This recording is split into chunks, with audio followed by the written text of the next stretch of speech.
Hello, good morning or afternoon or night. This is Blanca Estela Soto Medrano, and today I'm going to be talking about educational research and particularly about collecting and analyzing that data. In order to talk about this, first of all, we need to know that in the attempt to comprehend the world, people can use experience, reasoning, and research as sources of knowledge. But research is the most legitimate source of knowledge accepted because it is a systematic process that is guided by accepted procedures to establish credibility, such as and for this purpose we need to work on data collection, data analysis, and interpretation. And because it is systematic, testable, and objective, research allows careful examinations of processes and results. We can divide four functions of research: basic research to refine theory, applied research, action research, which is designed to solve specific classroom or school problem, and evaluation research. In this video, we're going to talk about planning education research to have an overview, then issues collecting data, then types of research design to understand finally data analysis, which is our topic. First of all, in order to plan research, we need to identify the purposes, then the constraints under which the research will take place. Then we have to plan possibilities.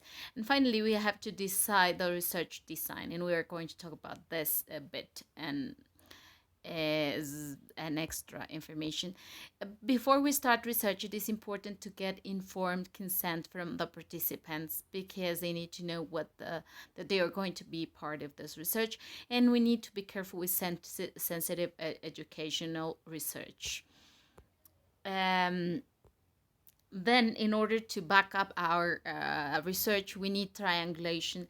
And there are four types of this. Data triangulation, which is using a variety of sampling strategies. Investigator triangulation, when more than one observer contributes to the findings. Then methodological triangulation, which is using different methods. And theoretical triangulation when approaching the data analysis with more than one perspective. Then we have validity. Depending on the research design, we can have, for example, qualitative data validity, which means honesty, depth, richness, and scope of data shift and participants' approach, the extent of triangulation, and the disinterestedness or objectivity of the researcher. In quantitative data, validity can be achieved through careful sampling, appropriate instrumentation, and appropriate statistical treatment of data. On the other hand, reliability refers to the consistency and replicability of research because these research procedures must be consistent over time and across a variety of people who might use them. And finally, external validity is connected with population and samples, and it refers to the degree to which the results can be generalized to wider population cases or situations. And finally, we are going to talk about the types of research design which determine the data analysis. Well, in general, we have four types of research design. We have quantitative, qualitative, analytical study, and mixed method. Here in the quantitative, we have experimental and non-experimental, and we have some subdivisions of this. Now, let's talk about analyzing data. We have qualitative research data, and in this case, we're going to consider the